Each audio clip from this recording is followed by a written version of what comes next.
Good morning, everyone. This is Midnight Forge Studios here with Medieval Knights, and I am Leo here with Andrew and Orban.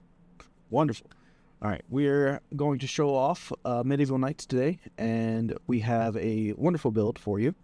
We were giving a challenge this week, or well, for this month, to create a working demo for the game, and so hopefully you enjoy what we've come up with. But for right now, this is our main menu. Let Andy tell you a little bit about it. So right now, it is a lot of placeholders as far as like this lower bar. Eventually, this is going to be a portcullis or something of that nature that you're kind of seeing the world through, and each one of the different zones would have its own quote-unquote menu. So for example, if Leo clicks options here,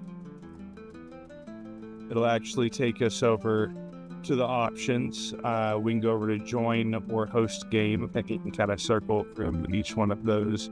As you can see, the lighting's changed, different things of that nature. We'll be able to search for multiplayer. Obviously, multiplayer is still real early. We're just kind of working towards this. But so it's kind of a compiling menu within a menu. All of these buttons are in the world, and so you're actually giving them recasts, fun stuff like that. But you'll be able to create your own character, host games, you have your options, and of course your single player.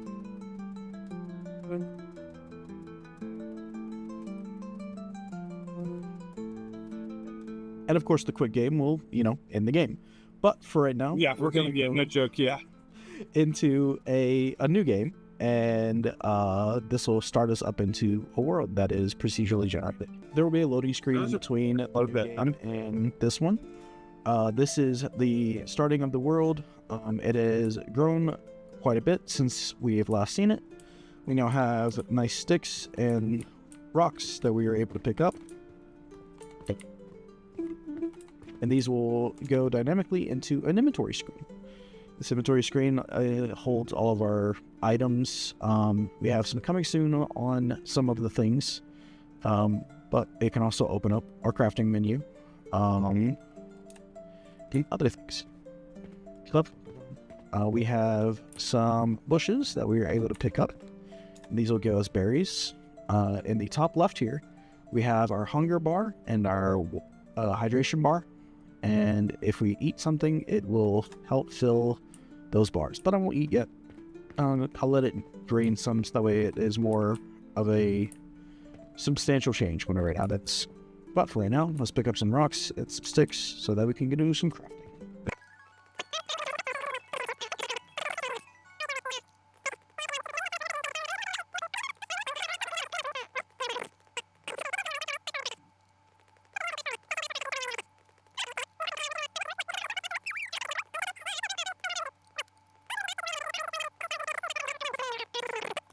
And with this stone, we're going to go into here, and in our crafting menu, we're going to drag these over here, and we have these nice tabs up here for our craftings, and we're going to give us a little pickaxe, because we need a pickaxe so we can get some more stuff. We got plenty of wood, not enough stuff.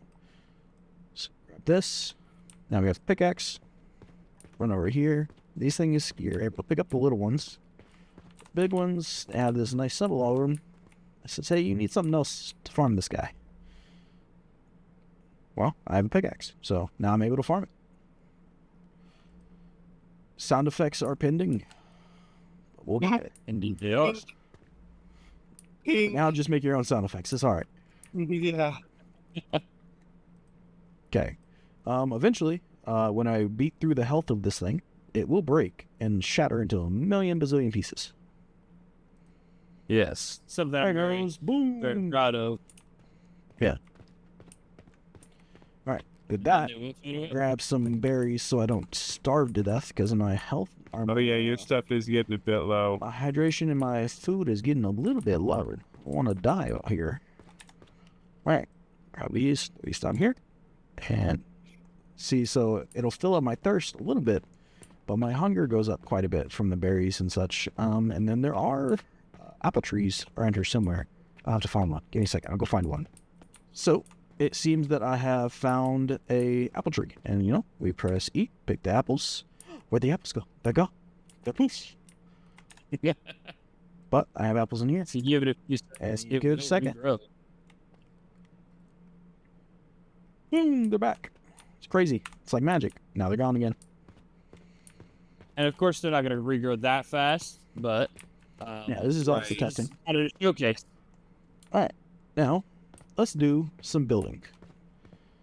Can't have a survival game without building, right? So now we got a floor. We got a wall. Got another wall. Got another wall. Let's give us a door. I said, give us a door. Hold on 1 second. I mean, break this one. But I accidentally placed a wall over a door. Alright, there you go. Anyway. Wall. Perfect. I thought there was an extra click in there. There was. Yeah. And we get a roof. It is not on fire, luckily.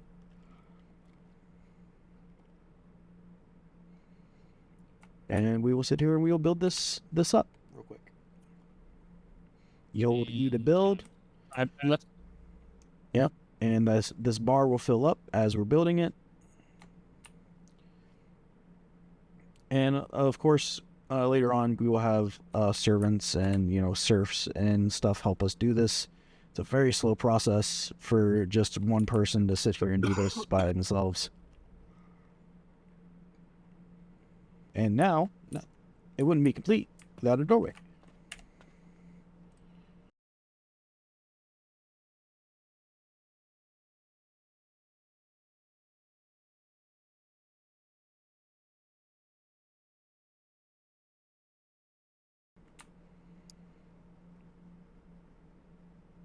We got it this time now. Door. Door open. Door. Hey, we might want to make that say close. Door closed. Yeah.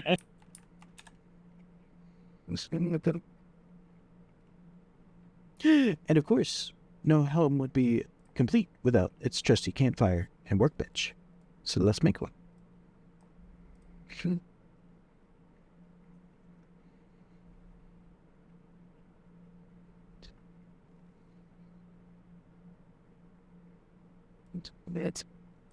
There's the workbench and the campfire. Wonderful. Now, let's set it over here. You know, we'll put the campfire right there. Wonderful. Now, let's go back in here, grab my stuff from my crafting inventory, and we're gonna go make us a sword. See what kind of trouble we can get into. Oh, just kidding. We need 2 more stones. Back to it. Hey.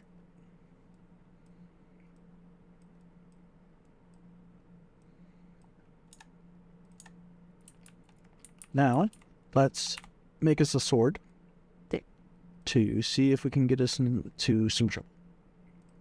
So my maybe a great sword. Popped up, maybe right there. And I will also, while I'm in here, I will, where is it? There it is, water skin. Make me a water skin, which is free for this. Don't worry about it. And I'll go over here, and I'll fill it up. And you can see that it's filled up by that little bar on in the widget down there. And if I drink it, you can see it dissipates a little bit each time. You should fill it up Hydration. before you take off. Right? You're right. I definitely should. Good survival advice. All right. Let's take my apples down here so I can eat them. I'm getting hungry. All right. Let's see if we can get into some trouble.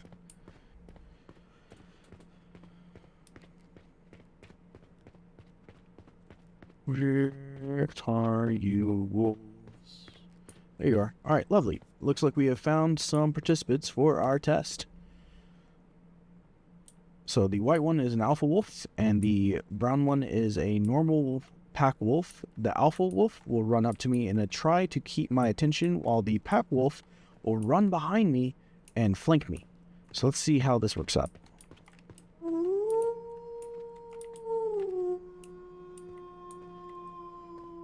Well, he's a little bit stuck. It's fine. We're gonna just put him out of his misery. Oh! Yeah. Oh, you're getting you. Go on. There it is. Yeah, there's one. And That dude seems to be a little confused. I'm out of stamina. Give me a second. I think he's a little confused. It's fine. There we go. Whew. Anyway, now I get to skin these guys. Shink. Yeah, don't mind the lack of a knife. That's also something that's going to be coming up soon. So it gives me some meat, gives me some hide, some bones. I'll skin this guy.